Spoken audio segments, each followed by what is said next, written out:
The Mercedes winning machine in Formula One shows no signs of stopping at the moment. Lewis Hamilton racking up another victory, of course, in Monaco, and the team remains undefeated this year. And are things about to get worse for Mercedes rivals? To mull over that potentially bad news for the neutral fan, I've got Scott Mitchell and Edd Straw here to discuss what next for Mercedes. We're coming up to the Canadian Grand Prix, Scott. Traditionally, that's where a manufacturer would look to introduce a new engine upgrade. Everyone except Mercedes has brought theirs early. Are we expecting to see one from Mercedes in Canada?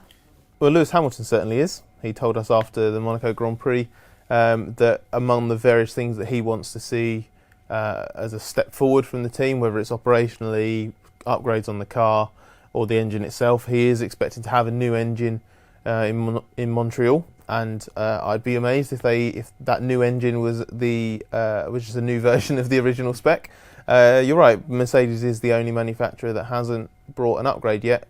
But Honda have had one for reliability reasons, Renault have had one for reliability reasons, Ferrari have had one for performance reasons, even though the Ferrari engine's performance is the least of its concerns at the moment in 2019. So despite upgrades from all three of its engine competitors, two of which are obviously powering Mercedes' nearest rivals in F1, Mercedes has remained on top, unbeaten this season, and now we go into a race where they're going to have a new engine and Ed's a bit more sort of well versed in what the engine gains were last season than I am, but I know that when you introduce your new combustion engine or technology around it, that is the single biggest performance step you can make with an upgrade. So that doesn't bode particularly well, considering Mercedes have been not in the distance at most races this season, but they've been a cut above so far.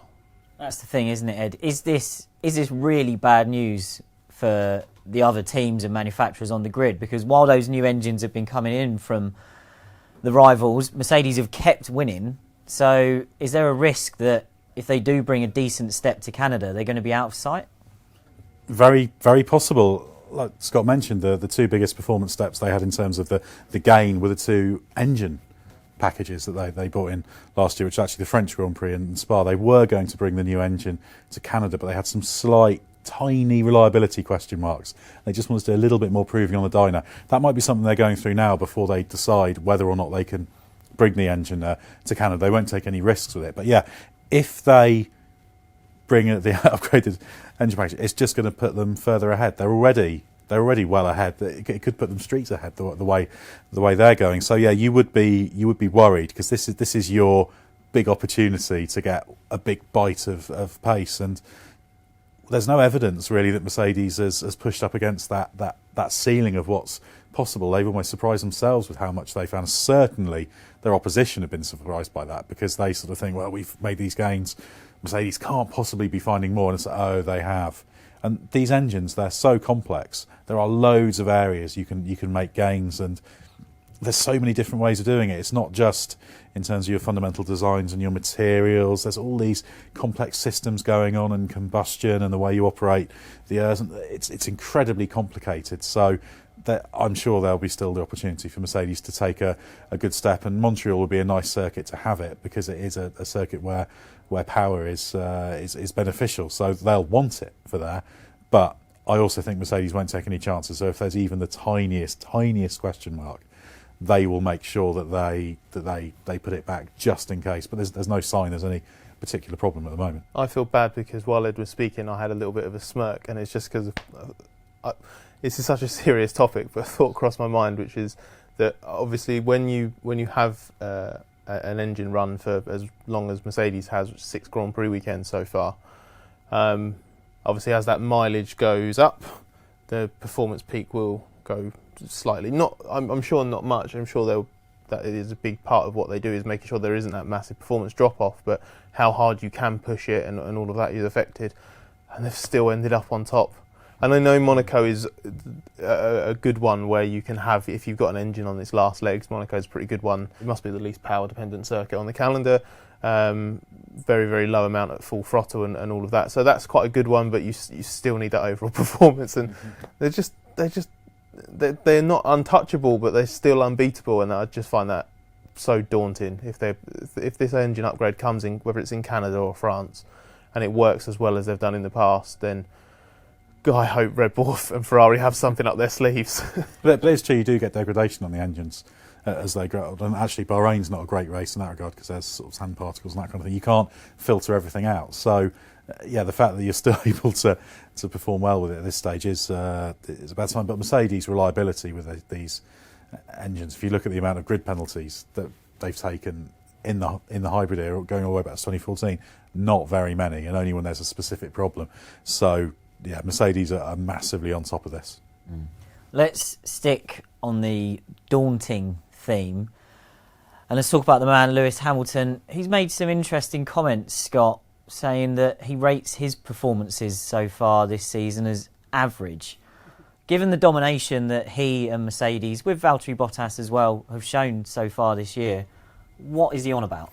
Well, someone tweeted me and the official Autosport account about this claim from Lewis, saying it's like when Alonso told us every other week he was doing the best drive ever seen.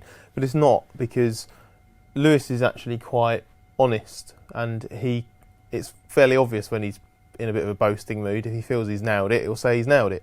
If he feels he's under par, he'll call himself out for it. And he is aware that even though he's won 4 of the 6 races so far this year, and he's best ever start to a season, 17-point lead, even when Mercedes was absolutely smashing everybody in 2014 and in 2016 as well, he's not had a start like this because he's either had a 3rd place or a DNF. So it's amazing in terms of results, but he's not happy with how he's been on 1 lap pace. He had to, getting pole in Monaco, which ultimately set up his win, was a lap that he said was on the ragged edge and was out of kilter almost with the rest of his Monaco weekend, where he'd really struggled for 1 lap pace.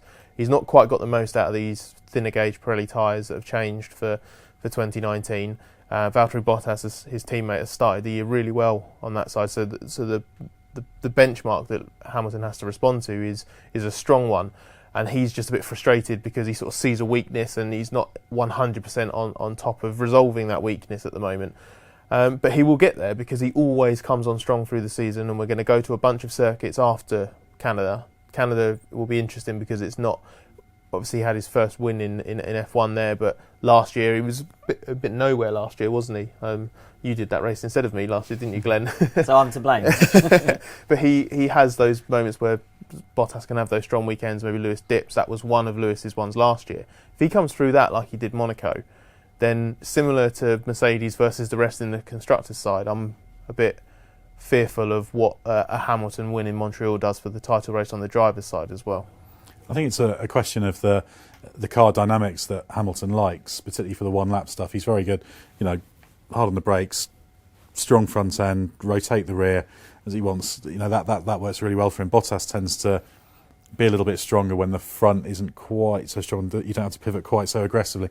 And you could see watching trackside in Spain where Bottas was strong, that the turning phase was fractionally elongated for Bottas, and it just takes Hamilton and Mercedes a little bit of time to get the car exactly as they want. And we've seen this the past few seasons.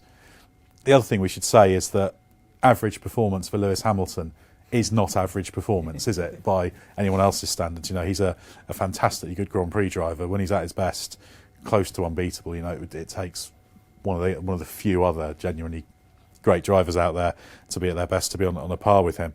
But he's still performing at a very, very high level.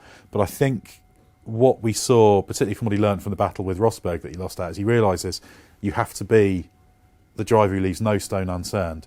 If you're doing pretty well, and if you, let's say a few years ago you won 4 out of 6, he probably thought, yeah, this is fine, I'm not completely happy with the car, but it doesn't matter. But he knows he needs to get everything exactly as he wants it to maximise what he's got, so that he can win 6 out of 6. That would be his ideal thing, and that's what you see with Hamilton and this sort of relentlessness he's got. And I certainly completely agree with Scott that it's not kind of a sort of humble brag type thing where he's saying, well, I've been a bit average, but I'm still leading the championship. I think he genuinely means what he says, and actually he has had a better start to the season than last season, where he had these problems as well. So, we talked about how worried the opposition will be, that the opposition will be looking at that Mercedes-Lewis Hamilton combination thinking, we just can't do anything about this, particularly with the fact Valtteri Bottas is backing him up so well, because even getting into second place is almost impossible. We've had 6 races this year, and there's only been 1 race where Mercedes haven't had first and second. How do you take the fight to that? Well, if you're Red Bull, you release Max Verstappen into the side of the second Mercedes in the pit lane in Monaco, don't you? That's the only reason that they haven't had 6-1-2s at the start of the year. And the one race they didn't finish 1-2, they finished 1-3.